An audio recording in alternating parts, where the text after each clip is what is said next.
Friends, welcome to our Sayali fashion designer channel आणि मी आहे सायली। तर तुम्हा सगळ्यांचं आपल्या आजच्या नवीन अशा छानशा व्हिडिओमध्ये मी मनापासून खूप खूप स्वागत करते। तर कसे आहात तुम्ही? नक्कीच मस्त आणि मजेत असणार आहात।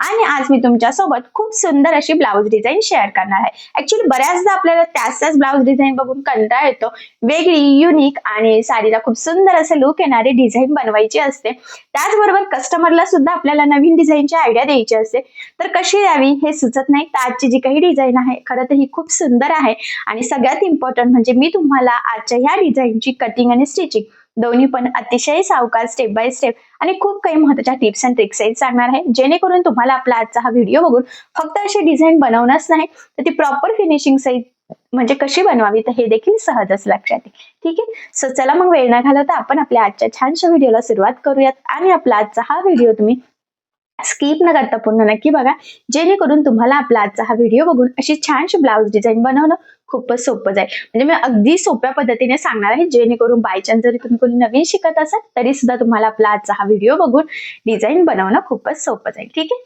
सो चला मग आता आपण स्टार्ट करूया। हे बघा, इथे तुम्ही बघू शकतात की हा आहे ब्लाउज पीस आणि त्याला कॉन्ट्रास्ट असा गोल्डन कपडा यूज करून आपण खूप सुंदर अशी ब्लाउज डिझाइन बनवणार आहोत। तर बघा, मग ब्लाउजचा बॅक पार्ट आणि अस्तरचा बॅक पार्ट असं दोन्हींची आपण इथे ऑलरेडी कटिंग करून घेतलेली आहे। एवढंच नाही तर त्याचं मेजरमेंट किती आहे तर ते सगळ्यात आधी मी तुम्हाला सांगते, म्हणजे तुम्हाला तुमच्या मापानुसार या डिझाईनसाठी कशा पद्धतीने मार्किंग, कटिंग, स्टिचिंग करावीत हे सहजच लक्षात येईल। तर बघा, इथे ब्लाउजची उंची आहे 13, 1 इंच मार्जिन, असं टोटल आपण इथे 14 इंचाला मार्किंग करून घेतलेली आहे। त्यानंतर आपण याचं गळारुंदी आणि शोल्डर असं टोटल टाकलेलं आहे इथे 5.5 इंच आणि 2.5 इंचाची इथे आपल्याला गळारुंदी घ्यायची आहे। तर 2.5 इंचाला मी लगेचच इथे मार्किंग करून घेते। त्यानंतर याचा जो काही मुंडा आहे तर तो सुद्धा आपण इथे 5.5 इंच घेतलेला आहे। 1.5 ला मार्किंग करून बॅक साईडच्या मुंड्याचा शेप सुद्धा दिलेला आहे। इथून घ्यायचा आहे छातीचा चौथा भाग म्हणजे 8, 8 चौक 32 अधिक 1.5 इंच मार्जिन, असं टोटल 9.5 इंचाला मार्किंग करून हा बॅक पार्ट आपण इथे कटिंग करून घेतलेला आहे। आता सगळ्यात आधी आपल्याला गळ्याची जी काही मार्किंग आहे तर ती अस्तरच्या बॅक पार्टवर करायची आहे, तर ती आता सगळ्यात आधी आपण इथे करून घेऊयात। तर बघा, मग आता मी जो काही आपला ब्लाउजचा बॅक पार्ट आहे तर तो इथे साईडला ठेवून घेते आणि अस्तरच्या बॅक पार्टवर वरच्या साईडला 2.5 इंच गळारुंदीची आपण आधीच मार्किंग करून ठेवलेली आहे। त्यानंतर तुमचा जेवढा गळा असेल त्यामध्ये अर्धा इंच एक्स्ट्राचं मार्जिन ऍड करायचं। तर बघा, इथे जो काही गळा आहे तर तो आहे टोटल 9 इंच, अर्धा इंच मार्जिन, असं टोटल आपण इथे 9.5 इंचाला मार्किंग करून घेतलेली आहे। त्यानंतर खालच्या साईडला सुद्धा इथे 2.5 इंच गळारुंदीची मार्किंग आपल्याला करून घ्यायची आहे आणि त्यानंतर पट्टीच्या सहाय्याने इथे ही लाईन ड्रॉ करून हा बॉक्स आपल्याला काढून घ्यायचा आहे। तर ही आपली बेसिक स्टेप आहे, तुमचा गळा कुठलाही असो त्यासाठीची। आता ही मार्किंग झाल्यानंतर आपल्याला जो काही आपला मेन शेप आहे गळ्याचा तर तो इथे ड्रॉ करून घ्यायचा आहे। तर बघा, मग सगळ्यात आधी आता काय करायचं आहे, खालच्या साईडने 1 इंचाला मार्किंग करायची आणि पुन्हा त्याच्या खाली सुद्धा 1 इंचाला मार्किंग करायची। त्यानंतर इथून हा गोलाकार शेप आपण ड्रॉ केलेला आहे आणि हा मॅच करायचा आहे आपल्याला शोल्डर पर्यंत। म्हणजे अशा पद्धतीने हा आपला मेन गळ्याचा आकार इथे फायनली आहे। आणि त्यानंतर बघा, आता इथे कोपऱ्यावर सुद्धा 1 इंचाची मार्किंग करून घ्यायची आहे आणि त्याच्या खाली सुद्धा 1 इंच। आता हे पॉइंट जॉईन करून त्या पद्धतीने गोलाकार शेप द्यायचा आहे आणि बघा, मग ही इथे आपण मार्किंग करून घेतलेली आहे। ठीक आहे, तर अशा पद्धतीने संपूर्ण गळ्याची मार्किंग आपली इथे झालेली आहे। तर आता जी काही मार्किंग आहे एक्झॅक्टली त्यावर कटिंग करून घ्यायचं आहे। तर बघा, हा आपला मेन गळा आपण सगळ्यात आधी कटिंग करूयात। तर इथे जी काही मार्किंग होती एक्झॅक्टली त्यावरच आपण कटिंग करून घेतलेली आहे। त्यानंतर आता इथे पिना लावून घेऊयात खाली बघा, इथे सुद्धा, जेणेकरून आपला मधला शेप कट होताना वर खाली व्हायला नको, त्यासाठी ही स्टेप खूपच इम्पॉर्टंट आहे आणि अतिशय व्यवस्थित काळजीपूर्वक आपल्याला हा मधला अस्तरचा जो काही पार्ट आहे तर तो कटिंग करून घ्यायचा आहे। ठीक आहे, तर बघा, अशा पद्धतीने मग गळ्याची परफेक्ट अशी आपली इथे कटिंग करून झालेली आहे आणि मार्किंग सुद्धा। तर आता आपण इथे स्टिच करायला सुरुवात करूयात। तर सगळ्यात आधी बघा, आता काय करायचं आहे आपल्याला, इथे जो काही आपला ब्लाउजचा बॅक पार्ट आहे ना तर तो इथे सगळ्यात आधी आपल्याला सरळ ठेवून घ्यायचा आहे आणि त्यानंतर आपण जो काही कटिंग केलेला अस्तरचा बॅक पार्ट आहे तर तो त्यावर ठेवायचा आहे। तर बघा, मग या पद्धतीने मी ठेवून घेतलेला आहे अस्तरचा सुद्धा। आणि आता हे व्यवस्थित गळारुंदी वगैरे मॅच करायची आहे, कमी जास्त वगैरे होऊन द्यायचं नाहीये। त्याचबरोबर सेंटरला इथं पिना लावून घेतल्या, जेणेकरून स्टिचिंग करताना ते आपलं तिरकं वगैरे व्हायला नको आणि स्टिच करणं आपल्याला सोपं जावं यासाठी। तर बघा मग आता सगळ्यात आधी काय करायचं आहे, आपल्याला मधल्या शेपला टिप मारायची आहे. त्याआधी ह्या दोन्ही साईडच्या शोल्डरला सुद्धा एक एक पिन लावून घेऊयात, जेणेकरून शोल्डर आपलं स्प्रेड व्हायला नको आणि मग गळारुंदी वाढली नाही तर शोल्डर उतरण्याचे सुद्धा चान्सेस राहणार नाही. तर बघा हा मधला शेप आहे ना, तर तिथे कडेकडेने साधारणतः 1/2 इंच एवढं मार्जिन ठेवून आपल्याला टिप मारून घ्यायची आहे. टिप मारताना एकसारखं मार्जिन राहील याची काळजी घ्यायची आहे आपल्याला, कारण आता इथे कसं आहे ना, आपण कुठेही कॅनव्हास पेपर वगैरे यूज केलेला नाहीये, त्यामुळे आपण जशी टीप मारू तसाच आपला हा शेप येणार आहे. त्यासाठी सगळ्यात इम्पॉर्टंट आहे की आपण अतिशय काळजीपूर्वक सावकाशपणे इथे कडेकडेने 1/2 इंच म्हणजे स्टेपच्या 2 लाईन एवढं मार्जिन ठेवून टीप मारून घ्यायची आहे. तर बघा मग अतिशय व्यवस्थित काळजीपूर्वक आपण इथे टीप मारून घेतलेली आहे. ठीक आहे, आता बघा ही टीप मारून झाल्यानंतर आपल्याला हा जो काही एक्स्ट्राचा मधला कपडा आहे तर तो इथे कट करून घ्यायचा आहे, म्हणजे ब्लाऊज पीसचा. तर छोटा कट मारला आणि त्यानंतर हा मधला सगळा कपडा आपण इथे कट करून घेऊयात, म्हणजे तिथे आपला ओपन स्पेस रेडी होईल. तर बघा अतिशय काळजीपूर्वक कट करायचा आहे, काहीही एक्स्ट्रा आपल्याला इथे नकोय, जेवढं अस्तर आहे त्या लेवलमध्ये ठेवायचं आहे. त्यानंतर आता इथे छोटे छोटे कट्स मारायचे आहे, जेणेकरून ज्यावेळेस आपण हा पार्ट आतमध्ये फोल्ड करू अस्तरचा तर तो प्रॉपर फिनिशिंग सहित फोल्ड व्हावा आणि हा जो काही आपला शेप आहे तर तो एकदम व्यवस्थित यावा, त्यासाठी ही स्टेप खूप इम्पॉर्टंट आहे. अजून महत्वाचं म्हणजे कट्स मारताना ब्लाऊजला कट्स जाणार नाही याची सुद्धा काळजी घ्यायची. आणि बघा मग त्या छोट्याशा शेपमधून आपण हा अस्तरचा कपडा फोल्ड करून इकडच्या साईडला तो व्यवस्थित प्रेस करून सरळ करून घेतला. आता सगळ्यात आधी हा जो काही आकार आपण आतमध्ये फोल्ड केलेला आहे तर तिथे द्यायची आहे दाबटीप. तर बघा मग दाबटीप देताना काळजी घ्यायची आहे की आपला अस्तरचा जो काही कपडा आहे आतला तर तो वरती दिसणार नाही, जेणेकरून आपली फिनिशिंग बिघडायला नको. तर फिनिशिंगसाठी ही खूपच महत्वाची टीप आहे, त्यामुळे अतिशय सावकाश आणि काळजीपूर्वक आपल्याला खरं तर इथे ही दाबटीप देऊन घ्यायची आहे. म्हणजे हा शेप जर व्यवस्थित आला तर बाकीचं आपल्याला स्टिच करणं सोपं जाईल. जर हा शेप चुकला तर सगळी डिझाईनचं लुकच जाईल. सो तसं होऊ नये त्यासाठी अतिशय सावकाश आणि काळजीपूर्वक बघा संपूर्ण शेपला आपण इथे दाबटीप देऊन घेत आहोत.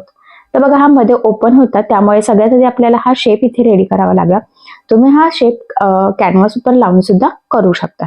ठीक आहे, तर तसा एखादा व्हिडिओ मी तुमच्यासोबत नक्कीच शेअर करेल. तर बघा ह्या पद्धतीने हा मधला आकार एकदम प्रॉपर फिनिशिंग सहित रेडी झाला.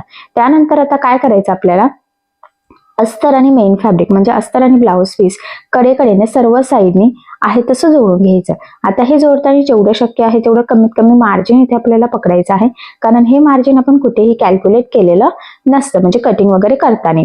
त्यामुळे मग ह्या पद्धतीने व्यवस्थित जोडून घ्यायचं. त्याचबरोबर हे जोडताना कुठेही गोळा होणार नाही, तिरकं जाणार नाही. तर या छोट्या मोठ्या गोष्टींची सुद्धा आपल्याला इथे काळजी घ्यायची आहे. आणि सगळ्यात महत्वाचं म्हणजे गळारुंदी सुद्धा ताणायला नको, म्हणजे स्प्रेड व्हायला नको. तर हा पॉईंट सुद्धा खूप इम्पॉर्टंट आहे. तर बघा अतिशय व्यवस्थित काळजीपूर्वक आपण इथे टीप देत आहोत, म्हणजे जेवढं शक्य आहे तेवढं कडेने टीप आपल्याला द्यायची आहे. तर बघा मग अतिशय व्यवस्थित गळारुंदी वगैरे सगळं मॅनेज करत आपण इथपर्यंत आलेलो आहोत आणि कंटिन्यू आता खाली सुद्धा आहे तसंच जोडून घ्यायचं आहे. आता बघा महत्वाचा पुढचा पॉइंट आहे तो म्हणजे आता हे जोडून झाल्यानंतर आपल्याला जे काही ब्लाऊज पीसचा एक्स्ट्राचा कपडा आहे तर तो सगळ्या साईडचा कट करून घ्यायचा आहे. कारण तुम्हाला सगळ्यांनाच माहित आहे अस्तरवर आपण परफेक्ट कटिंग करतो आणि ब्लाऊज पीसचा कपडा आपण थोडासा एक्स्ट्राचा मार्जिन ठेवून कटिंग करत असतो, जेणेकरून ते आपल्याला स्टिच करताना सोपं जावं. सो खास त्यासाठी मग ह्या पद्धतीने व्यवस्थित जोडून त्यानंतर एक्स्ट्राचं कट करून परफेक्ट मापाचा बॅक पार्ट रेडी करायचा पुढची डिझाईन बनवण्याच्या आधी. तर हा पॉईंट खूप इम्पॉर्टंट आहे, तर तो लक्षात राहू द्या. म्हणजे मेन शेप रेडी झाल्यानंतर ही स्टेप आपण करू शकतो. मग आपला मधला शेप रेडी झाल्यानंतर आपण इथे अस्तर आणि मेन फॅब्रिकचा बॅक पार्ट एकमेकाला जोडला आणि हा परफेक्ट असा बॅक पार्ट आपल्या इथे रेडी झालेला आहे. आता आपण इथे पुढचं स्टिच करायला सुरुवात करूयात. सगळ्यात आधी आता हा जो काही मेन गळा आहे ना तर तो प्रॉपर फिनिशिंग सहित झालेला नाहीये, त्यामुळे इथे आता आपल्याला गळापट्टी लावून हा गळा प्रॉपर फिनिशिंग सहित करावा लागेल, किंवा तुम्ही इथे गोल्डन कलरची पायपिंग सुद्धा लावू शकतात. तर ते तुमच्या चॉईसवर डिपेंड आहे. पण इथे मी आता गळापट्टीच लावते आणि तुमच्या हेही लक्षात येईल की गळापट्टी लावताना जर का असे कानाकोपरे असतील तर कशी लावायची, कारण की गोल गळ्याला लावणं सोपं असतं पण याला अवघड असतं. तर बघा 1-1 इंचाच्या 2 पट्ट्या इथे तिरक्या कपड्यामध्ये आपण मार्क केलेले आहे. आता मार्किंग केलेला कटिंग करून घेऊयात, कारण तुम्हाला सगळ्यांनाच माहित आहे की आपल्याला ज्यावेळेस गळापट्टी लावायची असते कुठलाही गळा असो तर आपल्याला स्ट्रेचेबल कपडा लागतो, म्हणजेच तिरका, आणि तिरका कपडा हा स्ट्रेचेबल असतो, म्हणून तिरक्या कपड्यामध्ये आपल्याला पट्ट्या ह्या काढून घ्यायच्या असतात. तर 2 पट्ट्या इथे कट करून घेतल्या. आता त्या आपण जॉईंट देऊन घेऊयात, कारण की एक पट्टी तर आपल्याला गळ्याला पुरणार नव्हती यासाठी. सो बघा अशा पद्धतीने डबल टिप देऊन ही पट्टी रेडी करून घेतली. त्यानंतर आता ती पट्टी आपण गळ्याला लावायला सुरुवात करूयात. तर ही जी काही पट्टी आहे तर ही आपल्याला बघा डबल फोल्ड करून लावायची आहे. तर बघा डबल फोल्ड केली आणि ह्या पद्धतीने व्यवस्थित गळ्याच्या साईडने ठेवत साधारणतः पाव इंच एवढं मार्जिन ठेवत आपल्याला गळ्याच्या साईडला लावून घ्यायची आहे. अजून एक महत्वाचं म्हणजे इथे कोपऱ्यावर बघा ती पट्टी ह्या पद्धतीने व्यवस्थित फोल्ड करायची आहे आणि मग ती टीप मारून घ्यायची आहे. जर चौकोनी गळा असेल तरी सुद्धा तुम्हाला सेम ह्याच पद्धतीने गळापट्टी लावून घ्यायची आहे. बऱ्याचदा आपल्याला ज्यावेळेस गळा चौकोनी असतो, पंचकोनी असतो, तर आपल्याला कळत नाही कशा पद्धतीने गळापट्टी लावावी. तर सेम हीच मेथड आपल्याला फॉलो करायची आहे. म्हणजे हे बघा कोपऱ्यावर इथे ह्या पद्धतीने ती पट्टी फोल्ड करायची, जेणेकरून गळ्याचा आकार आपल्याला जसा हवा आहे तसाच प्रॉपर फिनिशिंग सहित यावा. त्यासाठी ही स्टेप खूपच इम्पॉर्टंट आहे. ठीक आहे. तर बघा मग ह्या पद्धतीने आपण इथे हे लावून घेतली. एक्स्ट्राची पट्टी कट करूयात. आता याला छोटे छोटे कट्स मारायचे आहे आणि महत्वाचं म्हणजे कट्स मारताना कुठेही ब्लाउजला कट जाणार नाही याची सुद्धा आपल्याला थोडीशी काळजी घ्यायची आहे. हा पॉईंट खूप इम्पॉर्टंट आहे, सो लक्षात राहू द्या. त्याचबरोबर अजून एक महत्वाचा पॉईंट आहे, तो म्हणजे कानाकोपऱ्यावर सुद्धा व्यवस्थित कट्स मारायचे, जेणेकरून ज्यावेळेस आपण ही पट्टी आतमध्ये फोल्ड करू तर ती प्रॉपर फिनिशिंग सहित फोल्ड होऊन त्याचा गळ्याचा आकार व्यवस्थित यावा यासाठी. तर बघा मग या पद्धतीने व्यवस्थित कडेकडेने मी प्रेस करून घेत आहे आणि इथे बघा इझिली फोल्ड होतोय आणि गळ्याचा आकार सुद्धा व्यवस्थित येतोय. तर बघा पट्टी ह्या पद्धतीने आतमध्ये फोल्ड करून आता आपण इथे वरच्या साईडला दाबटीप देऊन घेऊयात.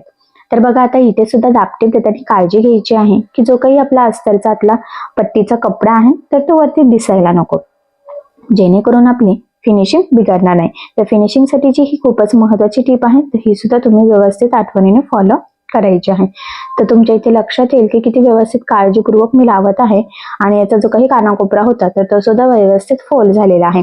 म्हणजेच तुमच्या नक्कीच लक्षात आलं असेल की कशा पद्धतीने जर तुमचा असा कोपरा असेल चौकोनी गळ्याला, पंचकोनी गळ्याला किंवा अशा पद्धतीचा आकार असेल गळ्याचा, तर कशा पद्धतीने गळापट्टी लावायची आहे ती. ठीक आहे. तर बघा व्यवस्थित काळजीपूर्वक इथे मी दाबटीप देऊन घेतलेली आहे आणि तुम्ही इथे बघू शकतात की फिनिशिंग सुद्धा खूपच सुंदर आलेली आहे. ठीक आहे. तर बघा इथपर्यंत आपलं हे रेडी झालेलं आहे, म्हणजे गळ्याची पण फिनिशिंग झालेली आहे. आता कमरेची फिनिशिंग बाकी आहे, पण ते टक्स टाकल्यानंतर आपण ते करणार आहोत. तर बघा मी सगळ्यात आधी सेंटरला इथे मार्किंग करून घेतलेली आहे. त्यानंतर इथे आपल्याला कॉन्ट्रास्ट कपडा यूज करायचा होता. तर बघा तो इथे घेतलेला आहे आणि त्याची 2 इंचाच्या म्हणजे ह्या पद्धतीने फोल्ड करून 1 ते 1.25 इंचाची पट्टी आपल्याला कट करून घ्यायची आहे. तर 2 पट्ट्या मी इथे कट करून घेते, जी आपल्याला इथे डिझाईन बनवण्यासाठी लागणार आहे. तर बघा मग सोबतच 2 पट्ट्या कट करून घेतलेल्या आहेत. त्यानंतर त्या ह्या पद्धतीने फोल्ड करून 1 इंच रुंदी राहील ह्या पद्धतीचं मार्जिन ठेवत आपण सिंपल अशी सरळ एक टीप मारून घेतलेली आहे. तर दोन्ही पण पट्ट्यांना सोबतच मारून घेऊयात. तुम्हाला जर यापेक्षा कमी म्हणजे कमी रुंदीची जर पट्टी हवी असेल तर तुम्ही तसंही करू शकता. ठीक आहे. तर ह्या दोन्ही पट्ट्या इथे आपल्या रेडी झालेल्या आहेत. त्यानंतर जे काही एक्स्ट्राचं आहे तर ते आपण इथे कट करून घेऊयात, म्हणजे ही पट्टी व्यवस्थित सरळ होईल, फोल्ड होईल आणि जास्त त्या ठिकाणी जाड सुद्धा होणार नाही, जेणेकरून पुढची डिझाईन बनवणं आपल्याला सोपं जावं यासाठी. आता साधारणतः 1.5 ते 2 इंचाची पट्टी आपल्याला इथे कट करून घ्यायची आहे. आता सगळ्यात आधी ही पट्टी आपण सरळ करून घेऊयात. तर मी इथे सिंपल असं स्क्रूड्रायव्हरच्या सहाय्याने पट्टी सरळ करून घेतलेली आहे. बघा ती छोटीशी कट केली होती ती सुद्धा, आणि ही जी काही मोठी आहे ना तर ती सुद्धा सेम त्याच पद्धतीने इथे कट करून घेते, म्हणजे सरळ करून घेतली. आणि सरळ केल्यानंतर कटिंग करायची आहे, आधीच कटिंग करायची नाहीये. आणि बघा मग या पद्धतीने कट केलेलं आहे. ठीक आहे. तर एकाच साईजच्या करायच्या आहे, म्हणजे आपल्याला स्टिचिंग करणं सोपं जाईल आणि सेम सुद्धा होतील त्या. तर बघा टोटल ह्या 4 रेडी झालेल्या आहेत. तर 4 आणि 4 8 म्हणजे एका पट्टीचे 4. तर एवढ्या 8 आपल्याला इथे लागणार आहे. आता आपल्याला सुई धाग्याने इथे छोटेसे बो बनवून घ्यायचे आहेत. तर 8 आपल्याला लागणारच आहे. जर कमी पडलं तर आपण एखादा एक्स्ट्रा बनवून घेऊयात, किंवा जर एक्स्ट्रा असेल तर ठीक आहे ते साईडला ठेवू शकतो, पण 8 तरी आपण इथे बनवूनच घेऊयात, मग नंतर बघूयात. तर बघा मी सुईमध्ये इथे 4 पदरी दोरा ओवून घेतलेला आहे. त्यानंतर ह्या पद्धतीने ते छोट्या छोट्या प्लेट्स टाकत सुई धाग्याने पॅक करायचं आहे. आणि ते पॅक केल्यानंतर तिथे मध्ये आपल्याला एक गोल्डन मनी ओवून घ्यायचा आहे. तर तुम्ही तिथे छोटंसं बटन किंवा मोती पण लावू शकतात, पण स्किन कलरचा हा कपडा आहे त्यामुळे तिथे मोती पण उठून दिसणार नाही. तर छोटंसं गोल्डन बटन मी इथे लावलेलं आहे. तुम्ही सिंपल पट्टी करून जरी लावली तरी सुद्धा ते छानच दिसेल. तर बघा मग सिंपल असं छानसं बो आपल्या इथे रेडी झालेला आहे. सेम ह्याच पद्धतीने आता उरलेले सगळे बो आपल्याला इथे रेडी करून घ्यायचे आहेत. तर मी इथे बनवून घेते. तर बघा मग फायनली सगळे बो आपल्या इथे तयार झालेले आहे आणि आता मी म्हटल्याप्रमाणे ते आपण ह्या डिझाईनला लावायला सुरुवात करूयात. तर बघा मग इथे या पद्धतीने ठेवायचे आहे. आपण जे काही एक्स्ट्राचं आहे ना बोचं साईडचं तर ते नंतर कट करूयात, पण आता आपण डायरेक्ट आहे तसंच ठेवून घेऊयात आणि हे टीप मारून जोडून घेऊयात. ठीक आहे, ते एवढा डिस्टन्स आपल्याला ठेवायचा आहे. तर बघा मी स्टार्टिंगला व्यवस्थित इथे लॉक केलेलं आहे आणि मग कंटिन्यू आता थोडंसं सेम डिस्टन्स मेंटेन ठेवायचं आहे. जर तुम्हाला खूप जवळ लावायचे असेल तर तुम्ही लावू शकतात, किंवा यापेक्षा तुम्हाला लांब लावायचे असेल तर तुम्ही तसंही लावू शकतात, काही प्रॉब्लेम नाही. ठीक आहे, तर बघा मग या पद्धतीने व्यवस्थित सगळ्यात आधी तर आपल्याला एक साईडने स्टिप मारून घ्यायची आहे. फक्त एवढंच आहे की ते बरोबर सेंटरला येईल, म्हणजे आपला मनी. तर याची थोडी काळजी घ्यायची आहे, नाहीतर ते एकाच साईडने होण्याचे चान्सेस सुद्धा असू शकतात. तर बघा मग व्यवस्थित थोडं पकडत आपण हे इथे बो लावून घेत आहोत. मी म्हटल्याप्रमाणे डिस्टन्स थोडा सेम मेंटेन करायचा आहे, जेणेकरून डिझाईन पण छान दिसेल आणि सगळ्यात महत्वाचं म्हणजे फिनिशिंग सुद्धा. ठीक आहे, तर बघा इथे हे बो लावून घेतलेले आहे एक साईडने. आता दुसऱ्या साईडने व्यवस्थित टीप मारून घ्यायची आहे आणि ते पॅक करून घ्यायचे आहे. तर जेवढा आपला मधला डिस्टन्स आहे ना तेवढाच डिस्टन्स इथे ठेवायचा आहे. त्यामुळे अतिशय व्यवस्थित आणि काळजीपूर्वक इथे आपल्याला टीप मारून घ्यायची आहे. बघा या पद्धतीने. ठीक आहे, मोजूनच घ्यायचा आहे, खूप ताणू नका जर, कारण की जर तुम्हाला डिस्टन्स जास्त ठेवायचा असेल तर तो टीप मध्ये होऊ शकतो. सो त्यामुळे व्यवस्थित मोजूनच आपल्याला इथे हे करायचं आहे. आणि बघा एकदम प्रॉपर असं आपण इथे हे टीप मारून घेतली. त्यानंतर मी म्हटलं होतं बोचं जे काही एक्स्ट्राचं आहे ना तर ते आपण नंतर कट करून घेऊयात, म्हणजे कमी पडण्यापेक्षा थोडं एक्स्ट्राचं बरं. खालच्या साईडला पण थोडंसं एक्स्ट्रा आहे तर ते सुद्धा आपण इथे कटिंग करून घेऊयात. ठीक आहे, तर बघा मग ह्या पद्धतीने किती सुंदर असे व्यवस्थित एकसारखे बो आपण इथे लावून घेतलेले आहे. त्यानंतर आता इथे आपल्याला एक लेस लावायची आहे. तुम्ही तुमच्या चॉईसनुसार कुठलीही लेस लावू शकता, कारण बाजारामध्ये खूप वेगवेगळ्या प्रकारच्या डिझाईन्सच्या लेस अवेलेबल असतात. पण तुम्हाला कशी हवी आहे त्यावर ते डिपेंड आहे, किंवा तुमच्या कस्टमरला कशी हवी आहे त्यानुसार तुम्ही ते लेस यूज करू शकता. तर बघा मग मी सुद्धा एक दोन चेक करून बघितल्या कुठली छान दिसते, पण या डिझाईनला ही सिंपल अशी गोल्डन कलरची लेस मॅच होते. सो त्यामुळे मग मी इथे सिंपलच घेतलेली आहे, कुठलाही डिझायनर वगैरे घेतलेली नाही. आणि सगळ्यात आधी हा जो काही मधला शेप आहे ना तर तिथेच लेस लावून घेऊयात म्हटलं. कोपऱ्यावर व्यवस्थित ती फोल्ड करायची आहे. बरेचसे कमेंट्स असतात की लेस व्यवस्थित लागली जात नाही, सो त्यासाठी मी ज्या पद्धतीने लावत आहे तर ते व्यवस्थित लक्ष द्या, म्हणजे तुमच्या सहज असते लक्षात येईल. तर बघा मग कंटिन्यू व्यवस्थित फोल्ड करत तीच लेस आपण इथे खाली सुद्धा लावून घेत आहोत. फक्त एवढंच आहे की डिस्टन्स व्यवस्थित मेंटेन करायचं आहे. जर तुम्हाला थोडंसं मार्जिन ठेवत ही लेस लावायची असेल तर तुम्ही तशीही लावू शकतात, किंवा तुम्हाला ह्या पद्धतीने डायरेक्ट जवळून एकदम लावायची असेल तर तशी. फक्त बघा कोपऱ्यावर मी ज्या पद्धतीने फोल्ड करते त्या पद्धतीने फोल्ड करा, म्हणजे आपला जसा आकार आहे तसाच व्यवस्थित राहील. नाही तर बऱ्याचदा शेप आपला असा व्यवस्थित येतो, पण लेस प्रॉपर न लागल्यामुळे आपलं सगळं लुक बिघडतं. सो तसं होऊ देऊ नका. तर बघा मग इथे व्यवस्थित ती फोल्ड करून घेतली लास्टला लेस, आणि आता ह्या लेसला आपण डबल टिप देऊन घेऊयात. तर बघा लेस शक्यतो जाड बारीक कशीही असो, शक्य असेल डबल टिप देऊन घ्यायची. त्याचे 2-3 फायदे आहे. महत्वाचं म्हणजे लेस पॅक लागली जाते, त्यानंतर ती लेसवरती तरंगत नाही, आणि सगळ्यात इम्पॉर्टंट ते म्हणजे फिनिशिंग खूप सुंदर येते. तर बघा किती प्रॉपर फिनिशिंग सहित आपण मधल्या शेपला इथे लेस लावून घेतलेली आहे. सेम तीच लेस आता आपण इथे गळ्याच्या साईडला सुद्धा लावून घेऊयात. तुम्हाला जर दुसरी लावायची असेल तर तुम्ही एखादी दुसरी पण लावू शकतात, पण मला असं वाटत होतं की ह्या डिझाईनला ही सिंपल लेस व्यवस्थित अशी मॅच होते. आणि मी म्हटल्याप्रमाणे बघा कोपऱ्यावर इथे मी फोल्ड केलेली आहे, आणि कंटिन्यू बरोबर आता खालच्या शेपला सुद्धा व्यवस्थित एकसारखं पकडत आपण लावून घेऊयात. आता ह्या गळ्याला तुम्हाला जर वाटत असेल तर तुम्ही इथे गोल्डन पाइपिंग सुद्धा करू शकतात, तरी सुद्धा खूप छानच डिझाईन दिसेल. किंवा ह्या पद्धतीने सिंपल लेस लावली तरी चालेल. यापेक्षा सुद्धा छोटी बारीक एक लेस मिळते, तर ती जरी लावली तरी सुद्धा चालेल. ठीक आहे, किंवा मग तुम्ही वरचा शेप आणि खालच्या शेपमध्ये डिस्टन्स अजून वाढवू शकता, जेणेकरून तुम्हाला डिझायनर लेस सुद्धा इथे यूज करता येऊ शकते. म्हणजे ते तुमच्या चॉईसवर डिपेंड आहे. आणि बघा इथे सुद्धा मी डबल टिप देऊन घेते, कारण की फिनिशिंग सगळ्यात इम्पॉर्टंट आहे. आणि मग या पद्धतीने बघा संपूर्ण गळ्याला आपण ही लेस लावून घेतलेली आहे, आणि गळ्यारुंदी कुठेही स्प्रेड झालेली नाही पूर्ण डिझाईन शिवताना, जेणेकरून आता शोल्डर अजिबात उतरणार नाही, त्याची बिलकुलच चान्सेस सुद्धा नाहीये. ठीक आहे, त्यानंतर आता बॅक साईडला आपण इथे टक्स टाकून घेऊयात सगळ्यात आधी, म्हणजे आपल्याला इथे कमरपट्टी लावता येईल. तर इथे ब्लॅक कलरचा दोरा मी ओवून घेतला, कारण की लेस लावताना गोल्डन दोरा लावलेला होता. तर बघा इथे सेंटर पासून आपण 4.5 मार्किंग करूयात. अर्धा अर्धा इंच साईडला आणि डिझाईननुसार मग आता इथे 3.5च फक्त वरच्या साईडला घेतलेला आहे. तसं रेग्युलर आपण 4 साडेचार घेत असतो. मी या पद्धतीने फोल्ड करून तिरका टक्स टाकून घ्यायचा आहे. त्याचबरोबर टक्सला नेहमी डबल टिप सुद्धा द्यायची आहे. स्टार्टिंगला एंडिंगला व्यवस्थित लॉक करायचं, जेणेकरून तिथून शिलाई निघण्याचे चान्सेस राहणार नाही आणि आपला ब्लाऊज सुद्धा लवकर खराब होणार नाही. सेम त्याच पद्धतीने दुसऱ्या साईडला सुद्धा आपण इथे टक्स टाकून घेऊयात. तिथे सुद्धा मी डबल टिप देऊन घेतलेली आहे. ठीक आहे. अशा पद्धतीने दोन्ही साईडला एकदम प्रॉपर फिनिशिंग सेट टक्स टाकले गेलेले आहे. त्यानंतर इथे आपल्याला कमरपट्टी लावायची आहे. तर कमरपट्टीसाठी पट्ट्या इथे कट करूयात. तर 1 ते 1.25 इंचाची पट्टी आपल्याला इथे सफिशियंट आहे. तर आपल्याला इथे जॉईंट द्यावा लागणार आहे. तर बघा, मग एक पट्टी सरळ दुसरी उलटी ठेवायची आणि 1/2 इंच एवढं मार्जिन ठेवून एक टीप मारली की सरळ करून पुन्हा एक दाब टीप द्यायची, जेणेकरून कुठे जॉईंट आहे हे लक्षात नाही येत आणि फिनिशिंग आणि फिटिंग दोन्ही पण छान येतं.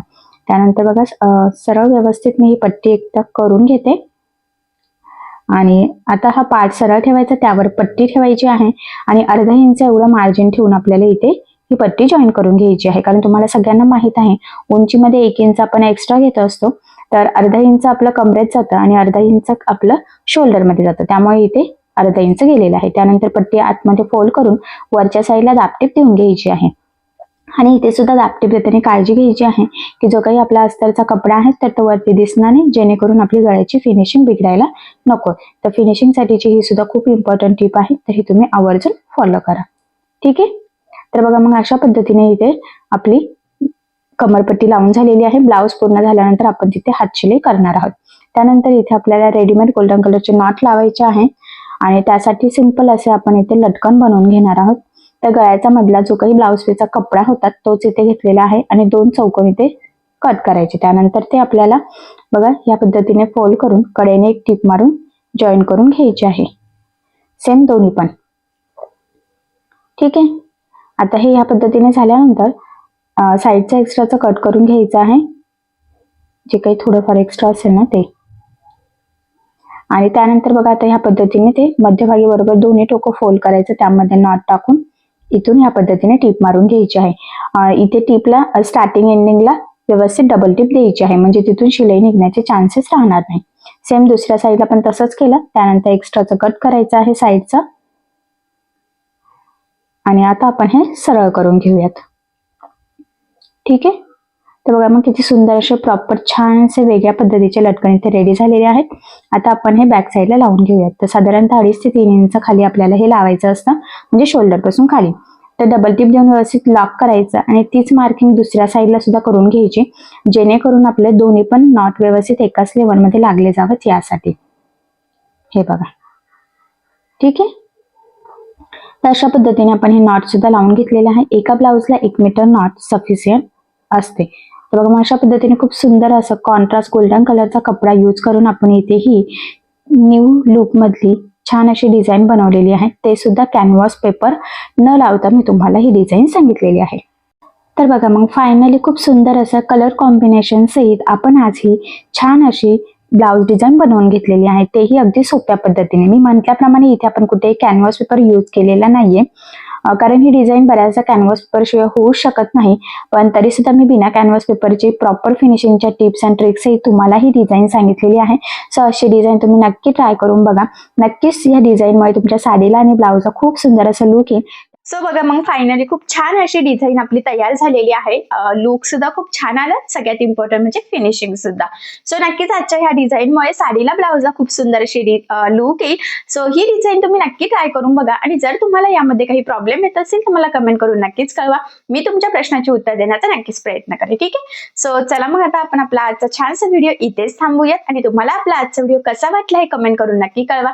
त्याचबरोबर आपला व्हिडिओ आवडला असेल व्हिडिओला लाईक करायला विसरू नका आणि असेच नवनवीन छानसे व्हिडिओज बघण्यासाठी आपल्या सायली फॅशन डिझायनर या चॅनलला सबस्क्राईब करा आणि ज्यावेळेस तुम्ही सबस्क्राईब करा त्यावेळेस त्यासमोरील बेल आयकॉन ही नक्की प्रेस करा. त्यामुळे काय होईल, जेव्हा मी नवीन व्हिडिओज टाकेल त्याचं नोटिफिकेशन तुम्हाला तुमच्या मोबाईलवर येईल. ठीक आहे. सो चला भेटूया पुन्हा नवीन अशा छानशा व्हिडिओमध्ये. तोपर्यंत टेक केअर, काळजी घ्या आणि आपला आजचा व्हिडिओ शेवटपर्यंत पूर्ण बघितल्याबद्दल thank you so much. Bye bye.